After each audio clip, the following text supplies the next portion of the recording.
जी तो नाज़रीन, कभी मैं कभी तुम ड्रामा में अब तक हमने देखा कि मुस्तफ़ा दानिश के साथ जाता है उसकी कंपनी में, जहाँ पे वो एक कॉन्ट्रैक्ट साइन करता है और मुस्तफ़ा को जॉब देता है। मुस्तफ़ा उससे पूछता है कि तुमने मुझे 1 मंथ की एडवांस सैलरी दे दी है, जिसके बाद वो कहता है कि मैंने तुम्हारा भरोसा भी तो जीतना था। घर वापस जाने के बाद मुस्तफ़ा शर्जीना को भी इस सब के बारे में बता देता है। फिर अगले दिन से वो लोग अपने ऑफ़िस की क्रिएशन में लग जाते हैं और ऑफ़िस डिज़ाइन करते हैं और उसके बाद काम में मसरूफ़ हो जाते हैं।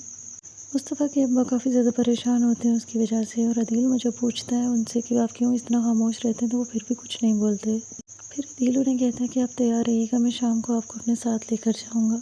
फिर अदील अपने ऑफिस में बैठा मारूफ से कोई बात कर रहा होता है जब उसे एक कॉल आने लग जाती है। वो कॉल रिसीव करता है तो वो बंदा शहाब होता है और वो उससे पैसों की डिमांड कर रहा होता है जो कि अदील ने उसके देने होते हैं।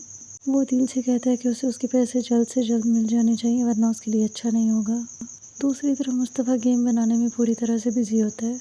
मुस्तफ़ा शर्जीना से कहता है कहीं और शिफ्ट होने के लिए, जिसके बाद शर्जीना उसे समझाती है कि फ़िलहाल हम ये अफ़ोर्ड नहीं कर सकते, क्योंकि हम किसी और जगह शिफ्ट होंगे तो हमारे खर्चे बढ़ जाएंगे। फिर अगले दिन उन्होंने यमुना के बेटे की अकीक़े पे जाना होता है, जहाँ पे मुस्तफ़ा आता नहीं है। वो काम में बिज़ी हो जाता है और भूल जाता है। शर्जीना उसका इंतज़ार करती रहती है।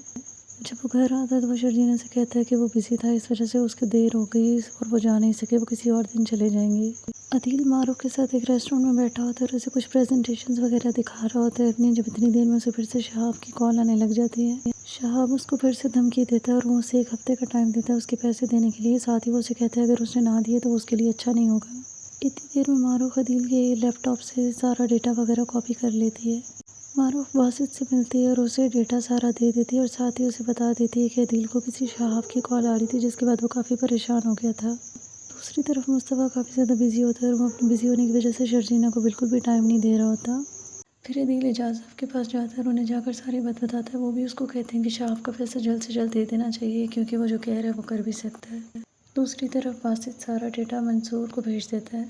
अदील घर पे आता है और घर पे आकर वो अपने अम्मी अब्बू से मिलता है। साथ ही वो घर को बेचने की बात करता है। अदील के पैसे मुल्क से बाहर होते हैं और शहाब को पैसे देने के लिए वो घर बेचने की बात करता है, जिसके बाद उसके अब्बा कहते हैं कि उनका घर बेचने का कोई इरादा नहीं है। यहाँ पे रुबाब के बाबा को जब सारी बात पता चलती है तो वो रुबाब को अदील की सारी डिटेल्स दे देते हैं कि किस तरह से वो उन्हें टॉर्च कर रहा है।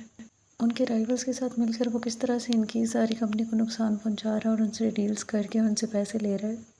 तो अब रुबाब की क्या करेगी, ये सब जानने के बाद ये भी देखने को मिलेगा इस ड्रामे की आने वाली एपिसोड में। तो देखते रहिए ड्रामा सीरियल कभी मैं कभी तुम, और मज़ीद अपडेट्स के लिए मेरे चैनल को लाइक एंड सब्सक्राइब ज़रूर करें। अल्लाह हाफिज़।